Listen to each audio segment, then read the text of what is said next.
So in the winter months, I really rely on things that I've preserved. Winter vegetables, hearty stews with beans and potatoes, as well as baked goods like bagels and breads and other flatbreads. We're entering the time of year where we may sow seeds and await the abundance that summer and autumn bring.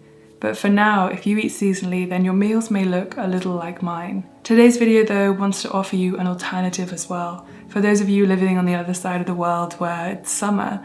And so I've partnered up with fellow YouTuber Amanda to show you what eating seasonally means to her. So it is the end of summer here on the east coast of Australia, which is where I am in the state of Queensland. Now in North Queensland, it is a very, very tropical climate, but where I live down in the southeast of Queensland, it is more of a subtropical climate where it's not as humid, but it is still quite humid, just not as bad as it can get further up north. So as you can probably imagine, in the summertime, my body tends to call for more fresh foods that perhaps take less time to prepare, and I definitely don't crave things like soups and ramens and things like that I tend to eat a lot in the winter time. So I am very new to the world of seasonal eating, but it's something that I am very much so enjoying exploring. I'm going to leave a link to the resource that I found helpful with what's in season in my part of the world / Australia. If you're from a similar area to me, you might find it helpful, so I'll leave it linked down below, or perhaps if you're just curious to check it out. But for now, let's get into what I eat in a week as a vegan who is learning to eat seasonally. I moved to Colorado a few months ago, and although the climate is very different, what I'm eating is very similar to what I ate in the UK during the winter months. This of course will change with spring and summer and autumn. But for now, I'm reaching more for things like dried beans, squash to make baked winter salads and chilies, and of course homemade tempeh from all sorts of things, from soybeans to yellow split peas to other legumes and grains. I want to meet my nutritional goals and use the kind of things that are now available to me in the US. So we've had a few winter storms blow through Denver over the past couple of months, and I've really been craving a sort of hearty and seasonal chili. So I'm gonna get going with that this morning, and I'm also gonna prepare some no-knead bread to have with it so that we can have that either later or tomorrow.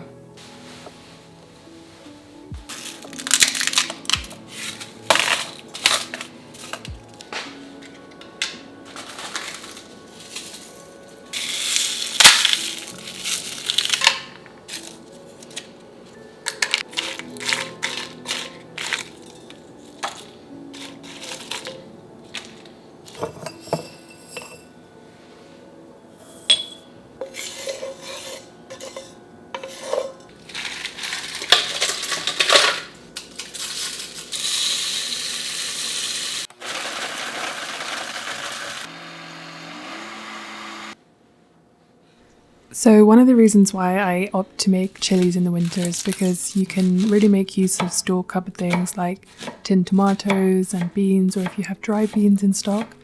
And today I'm basically using one of Rainbow Plant Life's recipes. I'll link it down below. It's one of my favorite chilies because it adds this sort of depth of flavor that you don't get in some of the other ones or the other recipes that I've found. And she also makes her own chili powder, which is what I was making at the beginning. I just like to make a few additions depending on what I have. I had fresh oregano instead of dried, and instead of cocoa powder, because I can't find any cocoa powder I actually like in the US so far, so I use whole chocolate instead. And I add a little bit more of a few different things depending on my tastes. I think that's one of the best things about recipes is you can follow them, and then once you've decided what you prefer, you can just change it up. While the chili is doing its thing for just over an hour, I'm gonna make a red onion pickle, because those are so good to go on top, or pickled red onions rather. I've made this a ton of times before. I don't know why I haven't made any recently, but they're such a good thing to keep in your fridge. Usually I like to make these when we harvest or red onions are more in season, because then you can have them for the rest of the winter, and they honestly go well with everything. So I'm gonna make some of those, and then I'm gonna put the dough together for the no-knead bread as well. I meant to do this last night, but after a long day of filming yesterday, I I just completely forgot. So I'm gonna do that and put that in the bread proofing oven. Bread proofing box. That's one of the things that I was a bit wary about buying, but it's been incredibly useful and has actually really helped to ensure the conditions that I make tempeh in, for example, are really well controlled.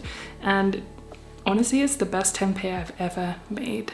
If you're interested in that, I have done a short, but I'm gonna do a proper video once I am really confident with my tempeh skills. But for now, we're just gonna do the red onions and put the dough together while this cooks.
When it snows, it just makes me want to make some soup. So squash is still pretty abundant here at the moment because they last so long. So I'm just going to be baking 2 different kinds of squash and a whole garlic clove in the oven so that I can make a really simple and really delicious soup. I just add salt and pepper and olive oil, and then I put the onion in one of these little onion steamers because it bakes it and steams it at the same time and makes the most perfect roasted garlic. I just bake them until they're ready. I also forgot an onion, so I popped that in a bit late.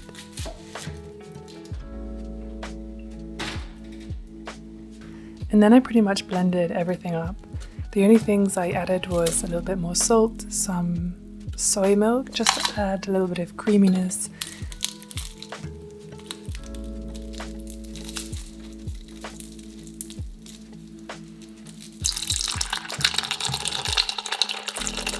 And then also some vegetable stock, just to thin it out a little bit and add just a little bit more flavour.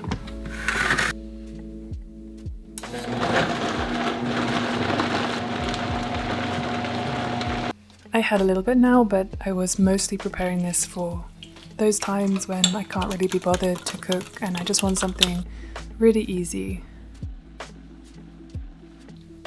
Soup always stores so well in the freezer, so I personally think it's a really great meal prep thing as well.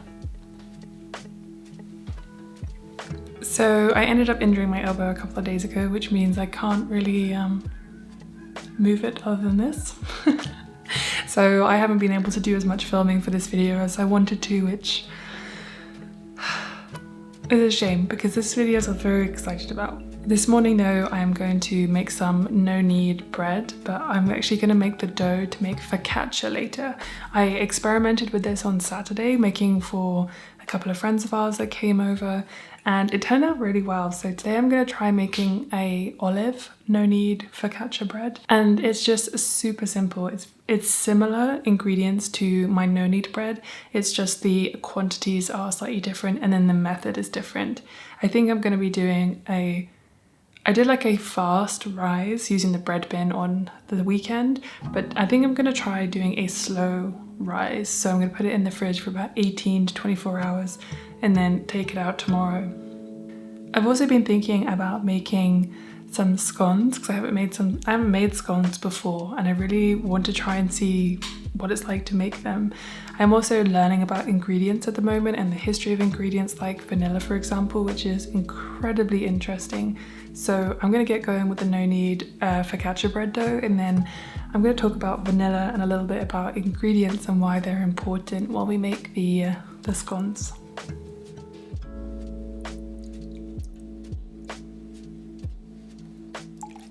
So vanilla is a particularly interesting ingredient because of its history. If you've ever wondered why it's so expensive, this might shed a little bit of light on it. Vanilla actually grows on an orchid called the vanilla orchid, which vines, and it can only be pollinated by one kind of bee in the entire world, and that's the Melipona bee. And these bees are native to Mexico and I think Argentina, but predominantly vanilla orchids would grow in Mexico and get pollinated by this specific bee. But not only that, the orchid actually only flowers once a year, and the flower only opens for 8 hours. During that 8 hours, the flower must be pollinated, otherwise that vanilla plant loses its chance to create a vanilla bean for an entire year. So you might wonder why Madagascar has become the largest cultivator of vanilla beans. This is simply because of its tropical climate and because of its cheap workforce. But of course, the Melipona bee has not arrived in Madagascar, so workers have to painstakingly hand pollinate every single flower during this 8-hour window once a year. It's incredibly labor intensive, and this is just a few reasons why it's one of the most expensive ingredients.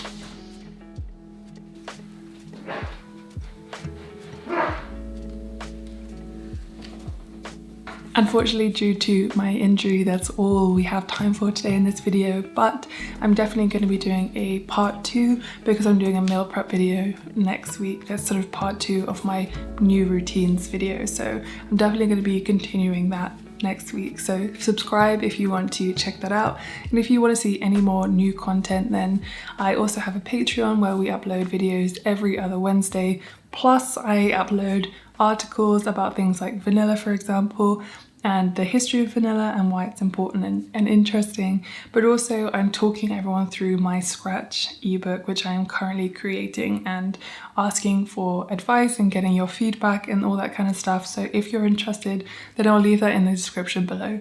So a huge thank you to my patrons. I really appreciate your support, and yeah, hopefully I'll see you in the next video.